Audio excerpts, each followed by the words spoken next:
ελπίζω ότι αν μοιραστούμε όπως προγραμματίζουμε στις ομάδες, έτσι ώστε να υπάρχουν σε κάθε ομάδα και αρχιτέκτονες και καλοτεχνίτες, θα βγει ένα καλό αποτέλεσμα. Και θα έχετε την ευκαιρία να γνωρίσετε οι μεν πώς δουλεύουν οι δε. Ενός δικτύου, δηλαδή θα είναι 2 και παραπάνω εγκαταστάσεις, αν και εμείς έχουμε κατασκευάσει για τη μία. Είπαμε να δημιουργηθούν χώροι, αγκαλιές και... Εδώ μέσα. Ναι. Οι οποίοι θα υποδέχονται, ναι, αυτό το διαφορετικό ηχοτοπίο. Άρα Τη στιγμή που υψώνουμε και βάζουμε ύψος αυτό το πράγμα, δεν χρειάζεται να αποκόψουμε οπτικά επιπλέον. Και αν από εδώ αυτό το στοιχείο πρισματικά ξεφλουδίσει κάπως, δηλαδή που στην ουσία δεν θα ξεφλουδίσει, θα προσταθεί να... Είναι τελείως ελεύθερο. Μικρόφωνο, ας πούμε, και το ακουστικό μας φτάνει, εφόσον μπαίνεις εδώ μέσα και δεν βλέπεις τι γίνεται γύρω σου. Και αλλάζει κλίση, υποτίθεται. Αλλάζει κλίση, γεννήθηκε από την ιδέα ότι είναι τέχνη και επιστήμη το design. Και αυτό να κουνιέται σαν τη ζυγαριά που λέγαμε με το βάρος εχθές. Αυτό που βλέπετε, ας πούμε, να πηγαίνει πάνω κάτω είναι όλα στη θέση 0 θα είναι περίπου εδώ. Το πιο καθαρά ογκομετρικό σχήμα. Κάνει, ας πούμε, αυτό το πράγμα.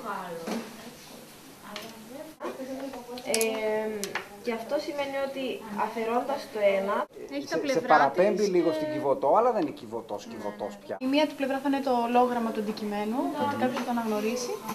Δημιουργούμε κάτι καινούργιο, το οποίο εξυπηρετεί παραπάνω από έναν άνθρωπο, ο οποίος μάλιστα δεν είναι καν εκεί, που έχει παρκάρει το αυτοκίνητό του. Εμείς είχαμε πάει μια φορά, αυτά τα δίνουν έτσι γιατί και αυτά ξεφορτώνονται. Για μια θέση πάρκινγκ, για να δημιουργήσουμε θέσεις σε επίπεδα τα οποία μπορεί να τα χρησιμοποιήσει κάθε άνθρωπος που περνά από εκεί. Κάποιος να κάτσει και εδώ πέρα θα μπουν επιφάνειες. Αυτό δεν θα είναι σε αυτή τη μορφή το τραπεζάκι, θα έχει άλλη μορφή, είπαμε. Για να μην σταματάει η συνέχεια της γραμμής. Α, μάλιστα. Το σωληνάκι περάσει μέσα το σύρμα. Για να είναι ανοιχτά. Μπορείτε να χρησιμοποιήσετε αυτό ως οδηγό όταν κάνετε την κατασκευή. Τι θα κάνετε τελικά με τελικά? Λίγο μιλήσαμε το πρωί με τα κορίτσια, αλλά δεν πειράζει, πείτε τα τώρα. Για πλατφόρμα πληροφοριών. Για τον πολίτη. Α, μάλιστα. Δηλαδή να τηρηθούν οι φόρμες, οι εξωτερικές σίγουρα. Κατασκευής. Θέλαμε ουσιαστικά η κατασκευή μας να εμπνέει για ερωτήσεις, απαντήσεις, να μπορείς να μοιραστείς αρνητικά και θετικά συναισθήματα.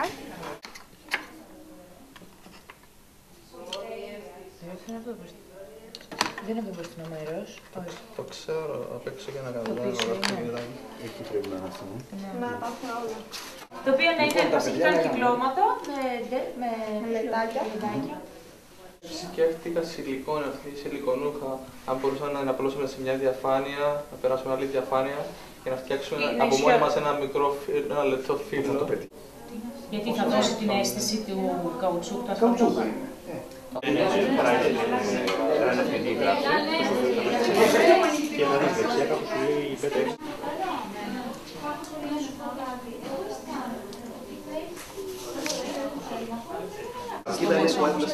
Ναι, είναι ανάμεσα στο μέσο και στο μέσο. Αυτό βολεύει, άμα έχεις φωτοφωνική και κάτι.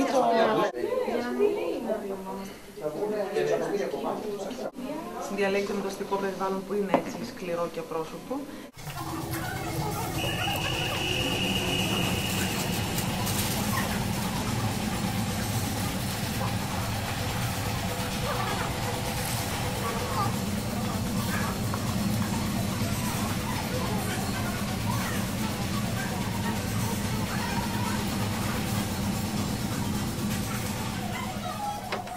Ένας δημιουργικός τρόπος να εκφράζονται αυτοί που ασχολούνται με το εφαρμοσμένο.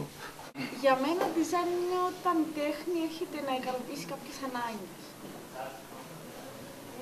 Το design είναι ένα κόλπο, είναι ένα εφέ, για να ξεγελάσουμε το πιστεύω πιο πολύ.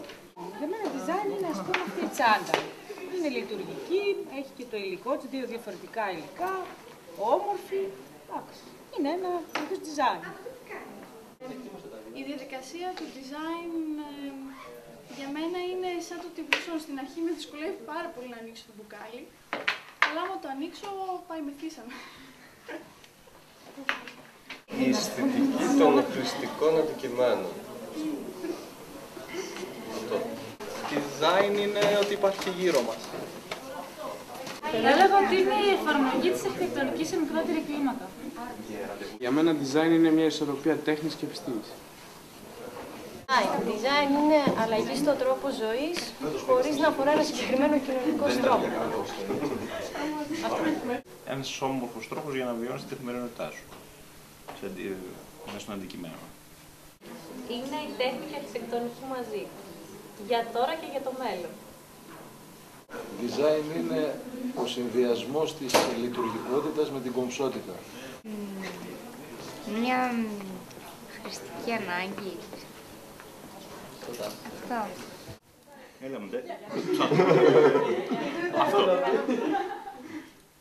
Δεν έχω κάτι άλλο. Design είναι ότι με συνοδεύει, ότι γυράσκει στον χρόνο μαζί μου, ότι νιώθω ότι είναι κοντά στη δικιά μου ιδεολογία. Ο σχεδιασμός των διάφορων χρηστικών αντικειμένων που τα καθιστά όσο το δυνατόν πιο λειτουργικά, αισθητικά, ωραία, ξέρω, κάτι τέτοιο. Design είναι το πάντρεμα τέχνης και λειτουργικότητας στην καθημερινή ζωή. Design είναι γραμμές, σχήματα, γραμμές και αντικείμενα. Μια διαδικασία αυτοσχεδιασμού, όπως και όλες οι άλλες. Design είναι η σύμπραξη τέχνης και τεχνολογίας για τη δημιουργία αντικειμένων που εξυπηρετούν τις ανάγκες μας και που ικανοποιούν τις επιθυμίες μας.